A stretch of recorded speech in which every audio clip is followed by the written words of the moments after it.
শুভেন্দু অধিকারী মিছিল আনন্দপুর অগ্নিকাণ্ডের প্রতিবাদে, আনন্দপুরে আগুন, এই যে আগুনে পুড়ে যাওয়ার প্রতিবাদ, বিজেপি যাদবপুর সাংগঠনিক জেলার এই মিছিল গড়িয়া ঢালাই ব্রিজ থেকে নরেন্দ্রপুর থানা পর্যন্ত, যে মিছিলের নেতৃত্বে থাকবেন রাজ্যের বিরোধী দলনেতা শুভেন্দু অধিকারী। আদালতের নির্দেশে শর্ত সাপেক্ষ মিছিল, সেই মিছিলে যোগ দিতে শুভেন্দু অধিকারী ইতিমধ্যেই পৌঁছে গেছেন।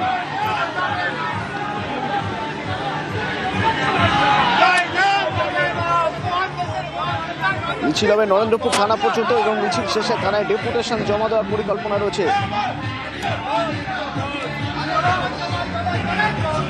সুস্মিতা আছে আমার সঙ্গে ফোনে। সুস্মিতা, আমরা দেখতে পাচ্ছি শুভেন্দু অধিকারী পৌঁছে গিয়েছেন, মিছিল তাহলে এখনই শুরু হবে? শুভেন্দু অধিকারী এই মুহূর্তে মিছিলের একেবারে অগ্রগামী দিচ্ছেন এবং তিনি আসার সময় আবারও একবার বললেন যে এই যে অগ্নিকাণ্ড তার জন্য দায়ী প্রশাসন এবং পুলিশ প্রশাসনের উপর দায়ী চাপিয়ে এই মুহূর্তে শুভেন্দু অধিকারী আদালতের নির্দেশে আনন্দপুর ঘটনার প্রতিবাদে প্রতিবাদ মিছিল, সেই প্রতিবাদ মিছিলে অংশগ্রহণ করছেন এবং ঢালাই ব্রিজ থেকে শুরু হবে মিছিল। মিছিলের অগ্র থেকে রাজ্য বিধানসভার বিরোধী দলনেতা শুভেন্দু অধিকারী এই মুহূর্তে আসছেন, এই মুহূর্তে প্রবেশ করেছেন শুভেন্দু অধিকারী। মিছিল শুরু হবে আর কিছুক্ষণের মধ্যে এবং এই মিছিলে আমরা দেখতে পাচ্ছি যাদবপুর সাংগঠনিক জেলার কাছে একটি মিছিল। মিছিলের কলকাতা, যাদবপুর, বারুইপুর, কাকদ্বীপ, দক্ষিণ চব্বিশ পরগনার একটি সাংগঠনিক জেলাগুলি মূলত রয়েছে বিজেপির। সেই সাংগঠনিক জেলার যারা কর্মী সমর্থক তারা এই মুহূর্তে উপস্থিত রয়েছেন, জমায়েত হয়েছে এবং জমায়েত প্রায় শেষ। শুভেন্দু অধিকারী তিনি এই মুহূর্তে এসে উপস্থিত হয়েছেন। আর কিছুক্ষণের মধ্যে শুরু হবে ঢালাই ব্রিজ থেকে যে মিছিল পৌঁছবে নরেন্দ্রপুর থানা এবং আনন্দপুরের যে ঘটনা, সেই ঘটনার প্রতিবাদে গতকালই আমরা দেখেছিলাম শুভেন্দু অধিকারী আনন্দপুরের অগ্নিকাণ্ডের যে উৎসস্থল, অর্থাৎ অগ্নিকাণ্ডের যে ঘটনাস্থল, সেই ঘটনাস্থলে আগামীকাল গতকালই গিয়েছিলাম। সেই মিছিলের মধ্যে শুরু হচ্ছে শুভেন্দু অধিকারী তিনি এই মুহূর্তে অপর সহকর্মী রৌনক রয়েছে আমার সঙ্গে। সুস্মিতা, একবার রৌনকের কাছ থেকে জেনে রৌনক, কি দেখতে পাচ্ছ?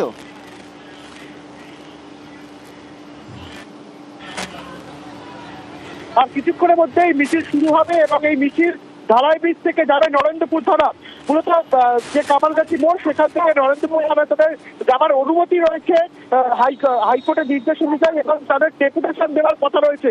ইতিমধ্যে সেই মিছিল কিন্তু কিছুক্ষণের মধ্যে শুরু হবে। শুভেন্দু অধিকারী এসে পৌঁছেছেন। মূলত শুভেন্দু অধিকারী যে আনন্দপুরে যে অগ্নিকাণ্ডের ঘটনা তার প্রতিবাদে এই বিজেপির মিছিল এবং যাদবপুর সাংগঠনিক জেলার কাছে আজকে মিছিল রয়েছে। হাইকোর্টের যে শর্ত সাপেক্ষ যে অনুমতি ছিল 2000 জনের বেশি জমায়েত করা যাবে না, সেই অনুমতি মেনেই কিন্তু ঢালাই ব্রিজ থেকে সেই মিছিল শুরু হচ্ছে এবং নরেন্দ্রপুর থানা যাওয়ার কথা রয়েছে। গোটা এলাকা জুড়ে নিরাপত্তা আত্মসাৎ করা হয়েছে যাতে ল এন্ড অর্ডার সিচুয়েশনে কোনো রকম সমস্যা তৈরি না হয় এবং বাড়তি কেন্দ্রীয় বাহিনীও কিন্তু এখানে ইতিমধ্যে মোতায়েন করা হয়েছে।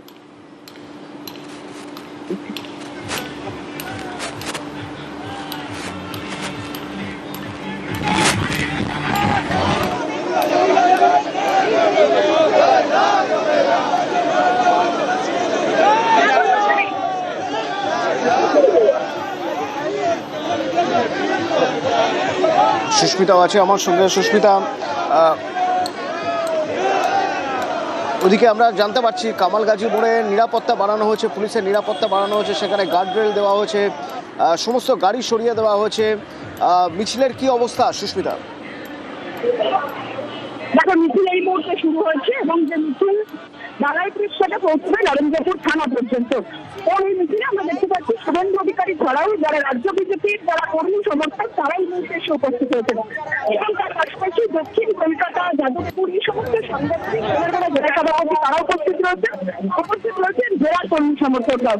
এবং আজকের মিছিলে মূলত যে কারণে আনন্দপুরের ঘটনা এবং তার প্রতিবাদে আজকের মিছিল এবং আজকের মিছিল থেকে বেশ কয়েকটি দাবি শুভেন্দু অধিকারী তুলছেন।